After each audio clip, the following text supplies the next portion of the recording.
Bonjour à toutes et tous.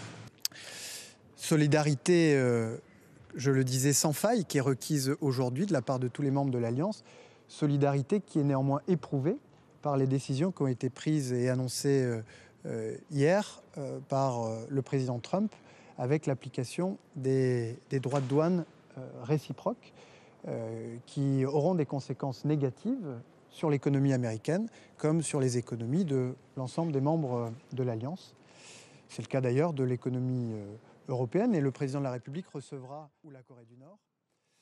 Et puis avec l'utilisation inédite, comme l'a rappelé la présidente de la Commission européenne, l'Europe dispose de tous les moyens pour protéger les Européens, leurs intérêts et leur prospérité. Nous avons développé ces dernières années des instruments puissants de défense commerciale pour le faire. Mais notre réponse ne sera à la hauteur que si elle est unitaire, si les Européens font preuve d'unité.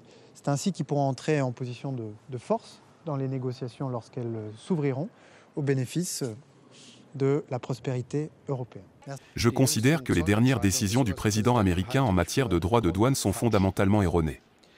Il s'agit d'une attaque contre un système commercial qui a créé la prospérité dans le monde entier, un système commercial qui est essentiellement le fruit des efforts américains.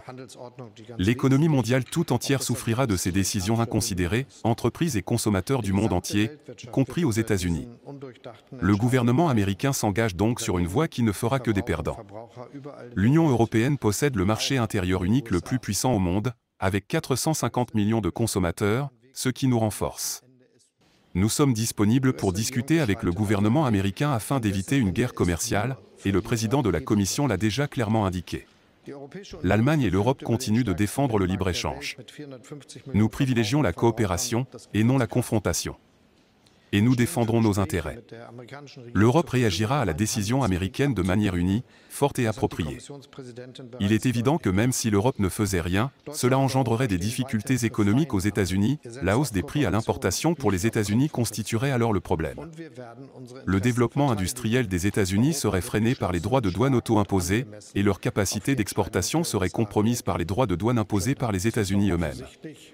Ce sont toutes des théories économiques que l'on retrouve dans toutes les études internationales sur les conflits tarifaires des 100 dernières années. Nous ne pourrons certainement pas nous contenter de dire que ce sont des dommages autodestructeurs qui disparaîtront d'eux-mêmes, mais nous devons montrer que nous avons les muscles solides. Mais il s'agit en réalité de parvenir à un accord, car c'est la meilleure solution pour la prospérité des États-Unis, de l'Europe et du monde. On ne peut pas simplement dissoudre ces chaînes économiques. Cela entraînera des difficultés économiques considérables et certains produits ne pourront plus être produits correctement. C'est pourquoi il s'agit tout simplement d'une grave erreur économique qui nuit aux États-Unis sans que personne d'autre ne réagisse. Néanmoins, l'UE agira, mais avec sagesse. Et c'est ce que nous défendons. Car l'objectif est de revenir à une époque où la libéralisation des échanges mondiaux nous permettra de partager la prospérité. Merci beaucoup de votre écoute. C'est ce que je constate, Donald Trump cède sous la pression, corrige ses annonces sous la pression. Mais la conséquence logique est qu'il doit également subir la pression, et cette pression doit maintenant être exercée par l'Allemagne, par l'Europe en alliance avec d'autres pays. Nous verrons alors qui est le plus fort dans ce bras de fer. Nous devons trouver les bonnes réponses à cette question, nous, étant ceux qui ont compris que l'hypothèse de base, selon laquelle les États-Unis n'ont pas bénéficié de la mondialisation, est erronée. Cela signifie que, dans ce cas précis, l'Union européenne doit avant tout agir avec unité et détermination. C'est le premier impératif des décisions d'hier soir, l'Europe doit agir d'une seule voix à ce stade. C'est ainsi que ce gouvernement, encore en place pour le moment, gouvernera, et c'est ainsi que le prochain gouvernement devra agir également. Voici les contre-mesures, imprimées recto verso, voilà à quoi elles ressemblent, recto et verso. Et cela concerne les différents produits, liste par liste. Autrement dit, du bon travail a été accompli. Ce n'est donc pas comme si nous disions que nous allons faire quelque chose avec, je ne sais quoi, les amendes par exemple, mais nous examinons en détail comment différencier les produits afin de protéger nos économies nationales tout en exerçant une contre-pression maximale. Deuxièmement, il existe de nouvelles opportunités d'alliance que nous devrions exploiter avec détermination et détermination. Le Canada était le pays partenaire de la foire de Hanovre et une forte délégation mexicaine était présente. En discutant avec eux, on se rend compte que ce que nous pensons est exactement ce qu'ils pensent. Forger une alliance avec le Canada et le Mexique, par exemple, est donc à l'ordre du jour. La mondialisation signifie que nous répartissons notre travail à travers le monde et que nous en bénéficions ainsi tous. Et l'un des plus grands gagnants de la mondialisation est les États-Unis. Ces dernières années, depuis 2010 par exemple, ils ont enregistré des taux de croissance du PIB nettement supérieurs à ceux de l'Europe. Le fait qu'ils ne répartissent pas cette croissance équitablement dans leur pays est un problème de politique intérieure, mais il est tout simplement faux, économiquement erroné, de prétendre que ce monde du commerce, construit après la fin de la confrontation entre les blocs dans les années 1990, est au détriment des États-Unis. C'est faux. Et si nous acceptons cet argument, nous commettons déjà la première erreur.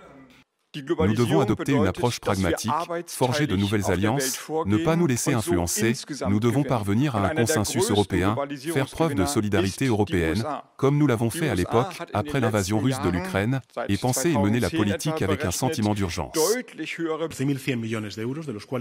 Ainsi, au total, le gouvernement espagnol mobilisera 14,1 milliards d'euros, 15,66 milliards de dollars, dont 7,4 milliards de nouveaux financements et ressources commerciales.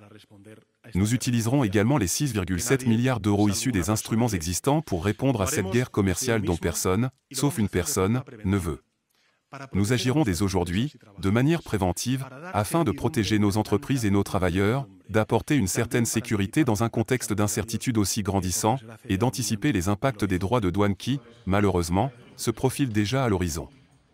L'Europe doit déployer un ensemble de contre-tarifs et d'autres mesures visant à garantir la sécurité économique et l'autonomie stratégique. La Commission européenne et les États membres préparent ces mesures depuis des mois et elles entreront en vigueur dans les prochains jours et semaines en cas d'échec des négociations. Un fonds d'aide devrait être créé pour soutenir les secteurs touchés, et il devrait être financé par les recettes des droits de douane communautaires.